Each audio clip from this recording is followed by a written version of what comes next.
Welcome to another deep dive. Today, we're taking a look at Bertrand Russell's The Conquest of Happiness. Yeah, a classic. It's been around for, what, almost a century now? I think it came out in like 1930, something like that.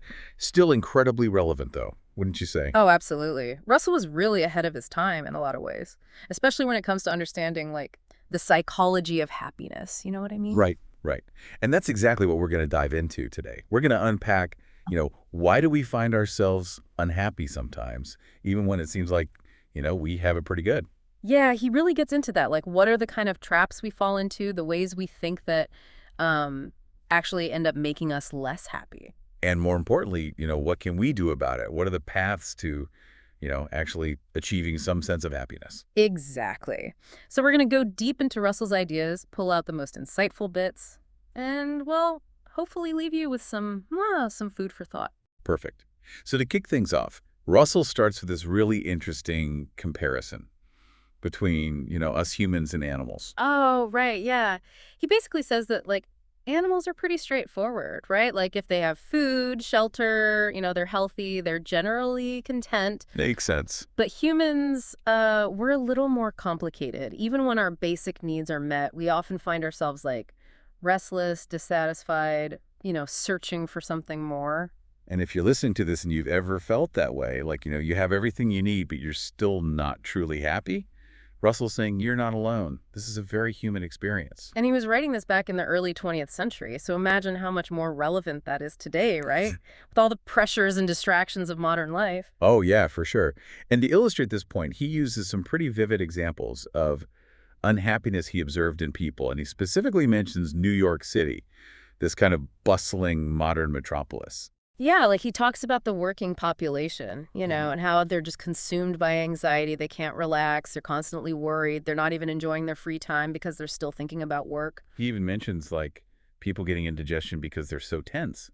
It's like their bodies are literally reacting to this constant state of unease. Right, and he talks about those weekend crowds, people desperately searching for some kind of enjoyment, but even in their leisure time, they're just like restless and bored. Yeah, it's like they're going through the motions, but not actually experiencing anything fully. And then he brings up evening entertainment, and he talks about this kind of forced gaiety, people drinking to excess, trying to escape their anxieties. And he observes how, as those inhibitions start to drop, a lot of those deeper feelings of insecurity and inadequacy bubble up to the surface. Right, like regrets, guilt, that sense of not being good enough, maybe even like not deserving love. And he specifically mentions this this recurring lament about not having received enough maternal affection. It's like there's this underlying feeling of not being truly loved for who they are. And so alcohol becomes this temporary escape, right? It numbs those feelings, but it doesn't actually address the root cause. Right, and this is where Russell's argument really gets interesting. He's saying that a lot of this unhappiness isn't caused by, external circumstances. It's not like these people are starving or homeless. Exactly. He's talking about people with relatively comfortable lives who are still deeply unhappy. And he suggests that it's actually their wrong views of the world, their mistaken morals, their unhealthy habits that are eroding their capacity for happiness. It's really about their internal world, their mindset. And that's, I think, a really powerful insight, because it means that the solution to unhappiness isn't necessarily about changing our external circumstances. It's about changing the way we think and the way we approach life. Absolutely. And to kind of drive this point home, Russell gets really personal. He talks about his own struggles with unhappiness. Oh, right. He actually shares a line from a poem he loved as a child, something about being deeply weary of the world, burdened by my sins. It's pretty powerful to hear that from someone like Bertrand Russell, right? This brilliant philosopher. And he's admitting to feeling deeply unhappy, even suicidal at times. And what's interesting is that he describes this turning point in his life where he starts to find more joy by shifting his focus outward. He starts focusing less on himself, less on his own internal struggles, and more on external interests. Things like the state of society, the pursuit of knowledge, the well-being of others, things that were bigger than himself. And he realized that these external interests, while they might bring their own challenges, even pain sometimes, didn't undermine his fundamental enjoyment of life the way that self-loathing did. Right. It's like he was saying that true happiness comes from engaging with the world, not from being consumed by our own internal negativity. And this leads him to discuss this really interesting concept of self-absorption and how it can actually be a major source of unhappiness. Yeah, and he breaks it down into three categories: the sinner, the narcissist, and the megalomaniac. Kind of catchy, right? Yeah, it's definitely memorable. So let's start with the sinner. How does Russell define that? Well, he's not talking about someone who's necessarily committing, like, terrible acts. It's more about this internal state of being, this constant preoccupation with sinfulness, self-judgment, feeling inherently flawed. It's like they're always carrying this weight of guilt, even if they consciously reject the moral codes that they were raised with. Right. And he suggests that this often stems from lack of unconditional love in childhood. So they grow up feeling like they have to be perfect, to earn love and approval. And so they're constantly trying to live up to these impossible standards, and they're always falling short. Exactly. And because they feel unworthy, they often sabotage their own happiness. They might be drawn to things they were taught were wrong, like pleasure or success, but they can't fully enjoy them because of this underlying guilt. It's like they're punishing themselves. And they often seek out this unconditional love in their adult relationships, that love they felt was missing in childhood. But it's usually in unhealthy ways, clinging to partners or trying to control them. Right, and that just leads to more disappointment and unhappiness. So what about the narcissist? Well, the narcissist, as Russell describes him, is someone who's completely absorbed in self-admiration. They need constant validation from others. It's all about them, all the time. Right. And the key difference between the narcissist and someone who's just confident is that the narcissist's self-esteem is entirely dependent on external validation. So if they don't get that praise and admiration from others, their whole sense of self crumbles. Exactly. And it makes it very difficult for them to form genuine connections with others, because they're not really interested in anyone but themselves. Their relationships are very superficial. It's all about how the other person makes them feel, not about actually caring to the other person. And this kind of behavior often leads to a cycle of short-lived relationships. They might initially be very charming and charismatic, but once they feel like they've secured someone's admiration, they lose interest. Because the challenge is gone, the conquest is over. Right. So let's talk about the megalomaniac. Okay, so the megalomaniac is driven by a lust for power. They want to control others, to dominate, to be feared. Sounds pretty intense. It is. And Russell suggests that this insatiable desire for power often stems from a deep-seated sense of inferiority. It's like they're trying to overcompensate for their own insecurities by exerting power over others. Exactly. And he uses the example of Alexander the Great, this historical figure who achieved incredible military success but was never truly satisfied. Always conquering, always wanting more. And Russell suggests that this kind of relentless pursuit of power at the expense of everything else is ultimately a recipe for unhappiness. Because true fulfillment comes from connection, from love, from meaning, not from dominating others. So we've got these three different types of self-absorption: the sinner, the narcissist, the megalomaniac. And Russell points out this common thread running through all of them. Right. He says that they often originate in some kind of deprivation in childhood, some kind of unmet need. So, for example, if a child is consistently denied affection, they might grow up to be an adult who desperately seeks validation through achievements, always trying to prove their worth. It's like they're trying to fill that void that was created in childhood. Exactly. And he also talks about how people can try to escape their unhappiness through, things like alcohol or drugs. But ultimately, these are just temporary distractions. They don't address the underlying issues. Right. So moving on, Russell dedicates a whole chapter to what he calls Byronic unhappiness. Ah, yes. This is where he takes on this whole idea that, true wisdom leads to pessimism, to disillusionment. That kind of romanticized view of the tortured artist or the intellectual who's seen too much of the world and has lost all hope. Yeah, that, woe is me, I'm so smart and sensitive, I can't help but be miserable kind of thing. Exactly. And Russell basically calls BS on this whole idea. He argues that intelligence doesn't have to equal unhappiness. He says a wise person, someone who truly understands the world, can still be happy.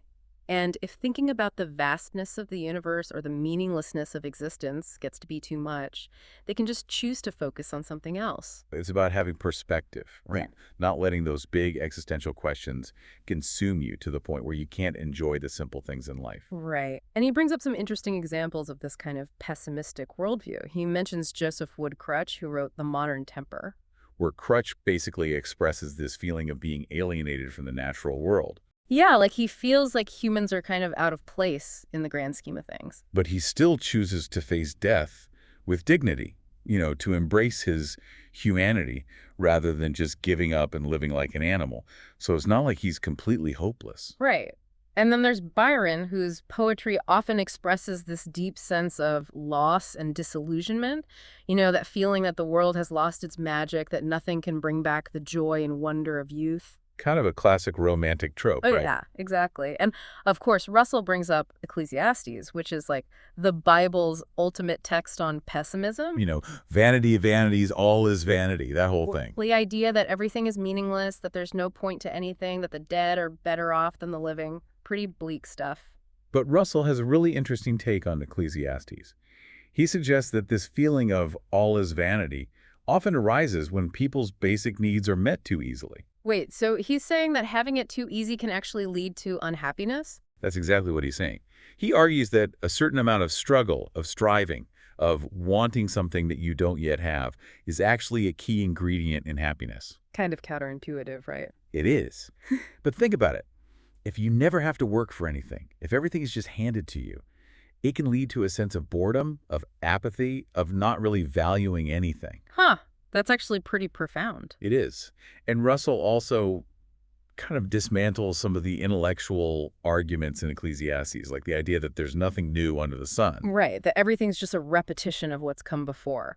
And Russell points out that this just isn't true. He talks about all the incredible innovations of the modern world, skyscrapers, airplanes, radio, things that would have been unimaginable in Solomon's time.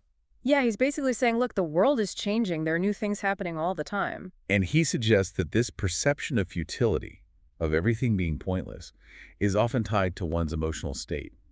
If you're feeling down, if you're already unhappy, it's easy to see the world as a bleak and meaningless place. But if you're feeling good, if you're enjoying life, you're more likely to see the beauty and the wonder in everything. Exactly. And he uses this analogy of a summer vacation. You go on vacation, you have a great time, but eventually you have to come home. That doesn't mean the vacation was meaningless. Right. The fact that it ended doesn't negate the joy you experienced while it was happening. So, tying this back to the whole Byronic unhappiness thing, Russell encourages young people who are feeling disillusioned to actually go out and engage with the world in a more fundamental way. To experience life in all its messy, complicated glory, rather than just sitting around and moping about how meaningless everything is. And he even suggests some pretty unconventional paths, like piracy or manual labor, as ways to kind of shake things up and rediscover his sense of purpose. I love that. It's like he's saying, go out and live a little, get your hands dirty, stop overthinking everything. Exactly.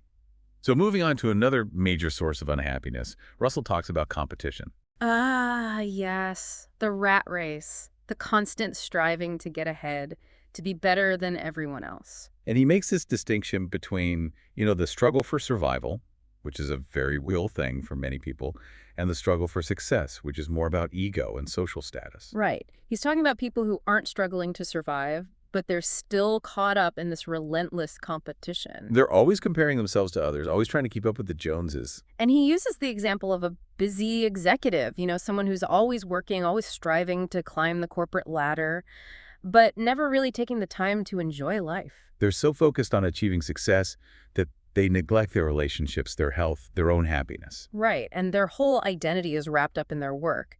Their religion is success, as Russell puts it. And he points out that this kind of mindset is particularly prevalent in America, where there's this strong emphasis on individual achievement and material wealth. Yeah, that whole pull yourself up by your bootstraps mentality. And he even talks about the American approach to investment, how people are often drawn to high-risk, high-reward ventures. Yeah, it's like they're always chasing the next big thing, always trying to get rich quick. And he suggests that this is driven by this desire to prove their intelligence, to show everyone how successful they are. It's all about validation. Exactly. And Russell argues that this constant striving, this relentless competition, actually makes us less happy in the long run. Because it creates this constant state of anxiety, this feeling like we're never enough, like we always have to be doing more, achieving more. And it prevents us from appreciating the simple things in life, the things that truly bring joy. Right. And he suggests that we need to consciously cultivate what he calls healthy, static pleasures, those simple joys that don't involve striving or competing. Things like spending time in nature, connecting with loved ones, pursuing hobbies that we enjoy for their own sake. Exactly. It's about finding balance, Yeah. not letting the pursuit of success consume our entire lives. So another fascinating topic that Russell tackles is boredom. Oh, yes. Boredom, that universal human experience that we all try to avoid. And Russell has some pretty interesting insights into why we get bored and what we can do about it. Yeah, he makes this point that boredom is probably unique to humans. Animals don't really get bored. They just kind of live in the moment. Right.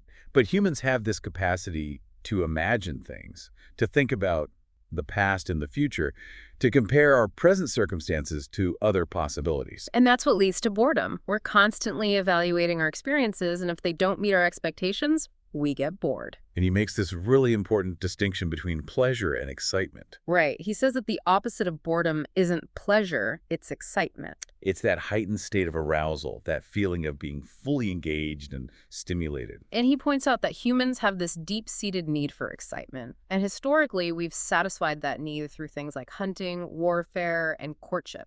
Activities that involve risk, challenge, and intense emotions. Exactly. And he argues that the shift to agrarian societies, while it brought more peace and stability, actually led to more boredom for many people. Farming can be pretty monotonous. Unless you're the aristocratic hunting class, I guess. Right. They still got their excitement. But for most people, life became a lot more routine. And then, with the Industrial Revolution, things changed again. And Russell actually suggests that the machine age, despite its own forms of repetition, might have actually reduced boredom for the working class compared to the often dreary realities of rural life. Interesting. So he's not necessarily romanticizing the past. He's acknowledging that modern life, for all its flaws, has brought some benefits. Exactly. But he also points out that we've become increasingly averse to boredom in modern times. We're constantly seeking out stimulation, whether it's through technology, entertainment, or just the constant buzz of city life. We're like addicts, always chasing the next hit of dopamine. And he warns against the dangers of this constant pursuit of stimulation. He says it can lead to exhaustion, to a dulling of our senses, to a preference for fleeting thrills over deeper satisfaction. And he really emphasizes the importance of developing the ability to tolerate boredom. He says it's a crucial skill for a happy life. Because true happiness isn't about constantly being entertained or stimulated. It's about finding contentment in the simple things, in the quiet moments. And he makes this point that even the most accomplished people, the people who've made the greatest contributions to humanity, their lives weren't all excitement and adventure. They had their share of boring moments, of routine, of just plugging away at their work. Think about someone like Darwin, years spent meticulously observing barnacles, probably not the most thrilling activity. But he made groundbreaking discoveries, right? So it's not about always seeking excitement. It's about finding meaning and purpose in what we do, even if it's not always glamorous. Exactly. And Russell is pretty critical of modern parenting, where kids are often given so much entertainment, screens, toys, structured activities. He says it prevents them from developing their own internal resources for dealing with boredom. They never learn how to be alone with their own thoughts, to entertain themselves, to find joy in the simple things. And then they grow up expecting to be constantly entertained, constantly stimulated, and they never develop that capacity for quiet contentment. Right. It's like they're missing out on this whole dimension of human experience. And Russell really stresses the importance of connecting with nature, with the natural rhythms of life. He talks about the simple joy of a 2-year-old playing in the mud, completely absorbed in the sensory experience. There's a kind of purity to that, right? Absolutely. And he contrasts that with the kind of artificial excitement that we often seek out, through things like gambling or video games. Where it's all about chasing that dopamine hit, that fleeting sense of reward. And he also talks about the difference between genuine love and mere sexual attraction. He suggests that true love has this revitalizing quality, this deep sense of connection that fleeting physical pleasure can't provide. It's about something deeper, something more meaningful. Right. And he concludes this chapter by linking boredom to our disconnection from nature. We're so caught up in our own little worlds and our technology and our busy lives that we've lost touch with the natural world. And that disconnect, he says, is a major source of unhappiness. So moving on to another really important topic, Russell talks about fatigue. Fatigue. Oh, yeah, we all know that feeling. Just drained, exhausted, both physically and mentally. And Russell identifies different types of fatigue. He talks about muscular fatigue, which is the kind of tiredness you feel after physical exertion. Right, like after a workout or a long day of manual labor, But he's more concerned with what he calls nervous fatigue. which is more of a mental and emotional exhaustion. Exactly. And he says that nervous fatigue is a particularly prevalent problem in modern societies, especially among people who have relatively comfortable lives. It's like the more comfortable our lives become, the more susceptible we are to nervous fatigue. And he lists a number of factors that contribute to nervous fatigue in modern life. Things like noise pollution, the constant stimulation of city life, the pressure to succeed, the fear of failure. It's like our nervous systems are constantly bombarded with stimuli, and we never really get a chance to truly rest and recharge. And then there's worry.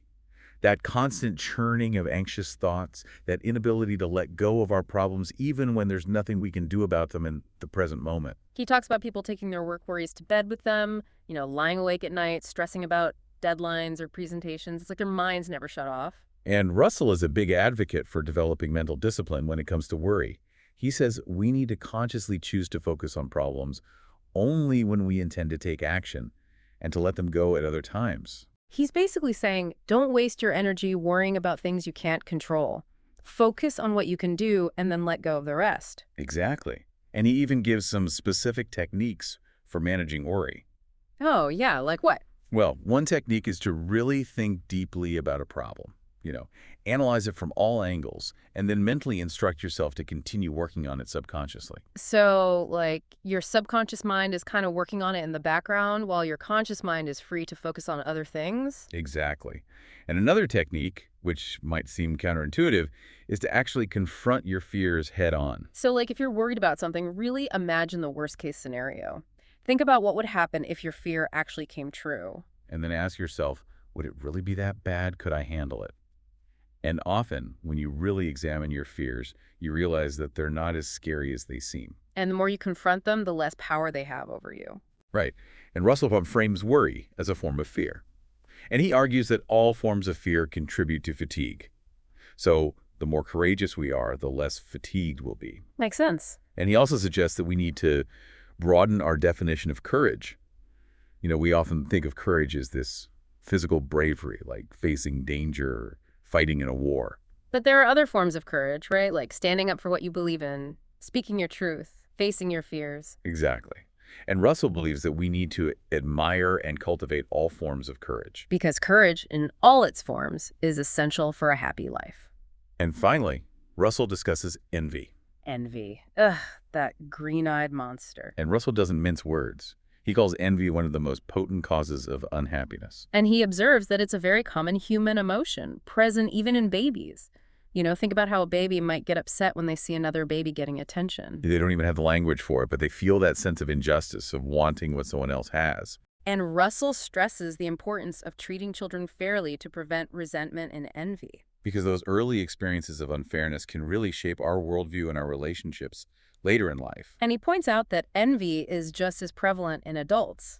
He gives this example of a pregnant maid who's struggling to do her work, and no one is willing to help her. Because they're all secretly envious of her, even though she's in a difficult situation. It's like this underlying current of resentment that poisons our interactions with others. And so, as we wrap up our deep dive into the first part of the Conquest of Happiness, we've explored a lot of ground. Yeah, we've looked at how self-absorption, the pursuit of excitement, the fear of boredom, worry, competition, envy, all these things can contribute to unhappiness. And what's really interesting is that most of these things aren't external problems, they're internal. They're about our mindset, our values, our habits. And that means that we have the power to change them. We can choose to focus on things that bring us joy. We can cultivate courage. We can practice gratitude.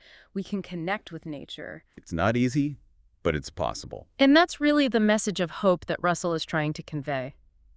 So as you go about your day, think about the things that we've discussed. What are the things that are making you unhappy? And what are some small changes you can make to cultivate more joy in your life?